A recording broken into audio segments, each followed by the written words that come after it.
Una frase. Eso fue todo. Una sola frase pronunciada por un hombre que no se atrevía ni a levantar la mirada al cielo, que se quedó al fondo del templo, lejos de todos, como si no mereciera estar ahí.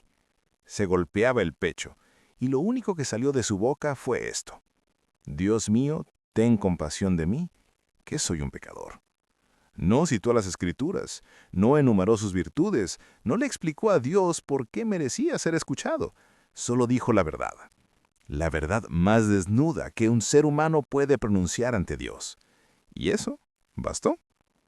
Hoy el Evangelio nos cuenta la historia de dos hombres que entraban al mismo templo a orar. Uno salió igual que como entró, el otro salió transformado. Y lo más sorprendente es que el transformado no fue el que llevaba una vida impecable, fue el que apenas podía sostenerse bajo el peso de sus propios errores. Bienvenido al Evangelio del Día en 10 minutos, donde cada día profundizamos en la palabra para que no se quede solo en algo que escuchamos, sino en algo que transforma nuestra vida.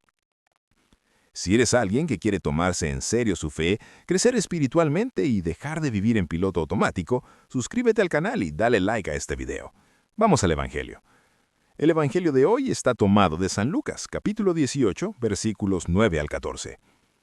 Jesús cuenta esta parábola dirigida a quienes se consideraban justos y despreciaban a los demás.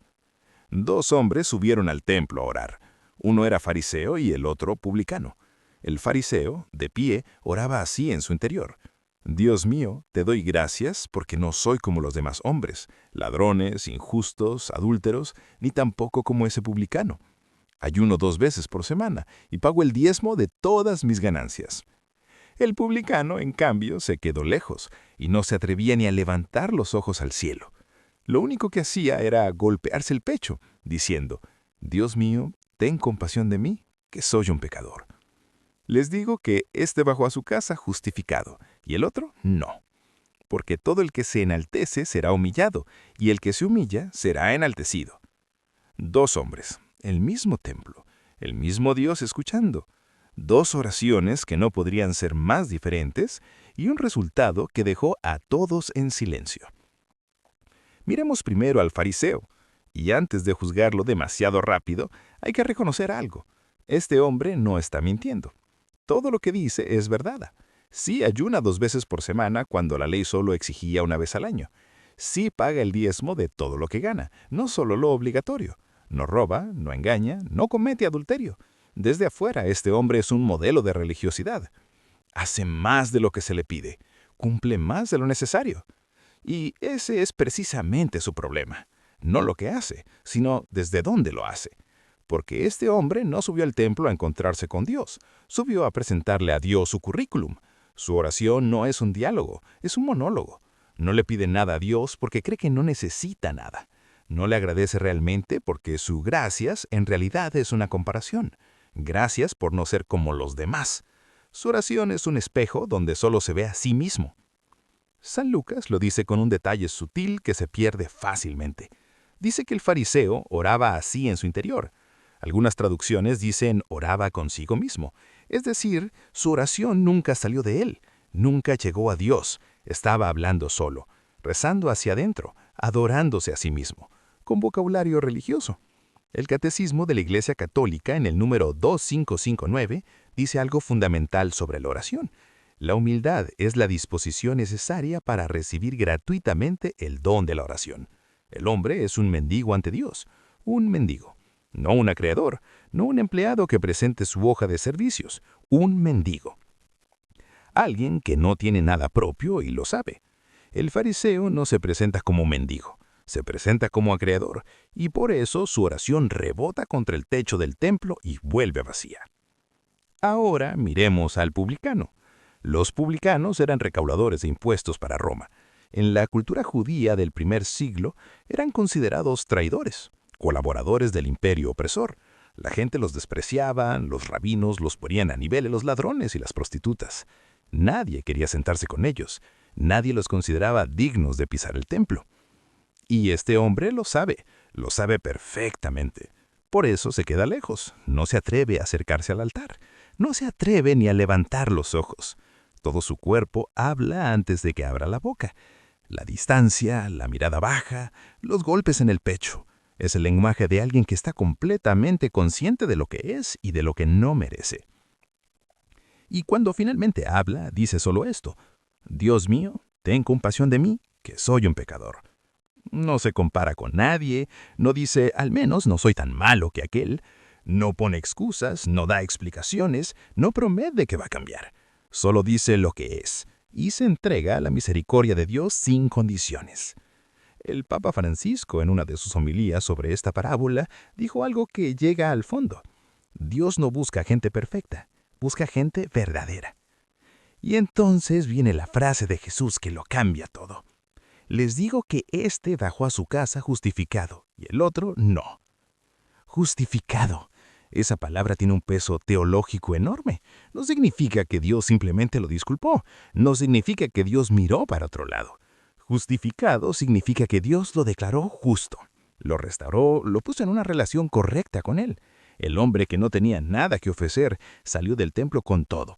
Y el que entró lleno de sí mismo salió completamente vacío. El Catecismo, en el número 2613, enseña que en esta parábola Jesús nos revela una de las condiciones fundamentales de la oración verdadera: la humildad del corazón que reconoce su pecado y confía en la misericordia de Dios. Sin esa humildad, la oración se convierte en un ejercicio de autocomplacencia. Con ella se convierte en el encuentro más transformador que un ser humano puede tener.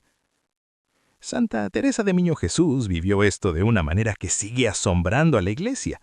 Ella, una monja carmelita, que murió a los 24 años sin haber hecho nada que el mundo considerara grandioso, entendió algo que muchos teólogos pasan toda una vida sin comprender. Entendió que la santidad no consiste en acumular méritos ante Dios, sino en reconocer su pequeñez y dejar que Dios la llene con su gracia. Ella escribió: no me presento ante Dios con las manos llenas, sino vacías, y precisamente porque están vacías, Él puede llenarlas. Esa es la teología del publicano: manos vacías, corazón roto y una confianza absoluta en que Dios puede hacer con eso más de lo que nosotros podríamos hacer con toda una vida de esfuerzo. Pero hay una trampa peligrosa que vale la pena señalar, porque al escuchar esta parábola, la tentación inmediata es pensar: qué bueno que yo no soy como ese fariseo. Y en el momento en que piensas eso, acabas de convertirte exactamente en él. Esa es la genialidad de esta parábola. Es imposible escucharla sin caer en la misma trampa que denuncia. Si te comparas favorablemente con el fariseo, estás haciendo exactamente lo que él hacía: compararte con otro para sentirte superior. Si dices, gracias a Dios que yo soy humilde, ya dejaste de serlo. San Bernardo de Claraval lo describió con una imagen que no se olvida. Dijo que la soberbia es como la propia sombra. Cuanto más intentas pisarla, más se escapa. No puedes vencer la soberbia mirándola de frente, porque en el momento en que crees haberla vencido, ya te atrapó de nuevo. Solo se vence de rodillas, solo se vence cuando dejas de mirarte a ti mismo y empiezas a mirar a Dios. El Catecismo, en el número 588, nos recuerda que Jesús escandalizó a los fariseos porque acogía a los pecadores y comía con ellos. Al hacerlo, estaba revelando algo radical sobre el corazón de Dios: que su misericordia no se gana con méritos, sino que se recibe con humildad. Los fariseos no podían aceptar eso, porque significaba que toda su estructura espiritual, basada en el mérito y la comparación, estaba equivocada desde la raíz. Y eso nos interpela hoy de una manera muy concreta, porque la mentalidad farisaica no desapareció con los fariseos. Está viva cada vez que alguien mide su vida espiritual comparándose con otros. Está viva cada vez que alguien entra a misa pensando: al menos yo vengo, no como esos que ni aparecen. Está viva cada vez que la fe se convierte en un listado de cosas que hago bien, en lugar de un encuentro real con un Dios que me ama no por lo que hago, sino por lo que soy. Y también está la otra cara, la del publicano, la de quien siente que no merece acercarse a Dios, la de quien carga con una historia de errores y caídas y piensa que ya es demasiado tarde, la de quien se queda lejos del templo, lejos de la confesión, lejos de la Eucaristía, porque cree que Dios ya no quiere saber nada de él. A esa persona este evangelio le dice algo muy claro. Eres exactamente a quien Dios está esperando. No cuando te arregles, no cuando mejores, no cuando tengas algo que mostrar. Ahora, tal como estás, con las manos vacías y el corazón roto, porque eso es todo lo que Dios necesita para hacer su obra. Todo el que se enaltece será humillado, y el que se humilla será enaltecido. Esa no es una amenaza, es una promesa. Es la promesa de que hay un lugar en el corazón de Dios para quien no tiene nada que ofrecer excepto su verdad, y que ese lugar es más grande, más seguro y más real que cualquier pedestal construido con orgullo. Hoy ese evangelio nos deja ante un espejo que no miente, y la pregunta no es si somos el fariseo o el publicano, porque probablemente somos los dos. Hay días en que nos acercamos a Dios con las manos llenas de nosotros mismos, y hay días en que apenas podemos levantar la mirada. Lo que importa no es cuál de los dos somos hoy, lo que importa es con cuál de las dos oraciones nos quedamos. Un hombre salió del templo justificado, el otro no. La diferencia no fue lo que habían hecho en su vida. La diferencia fue lo que hicieron con su verdad ante Dios. Uno la escondió detrás de sus logros, el otro la puso sobre la mesa, sin adornos, sin defensas. Y Dios eligió al que no tenía nada, porque siempre lo hace. Si este video te llegó, compártelo con alguien que necesite escucharlo. Dale like, suscríbete y mañana continuamos este camino juntos.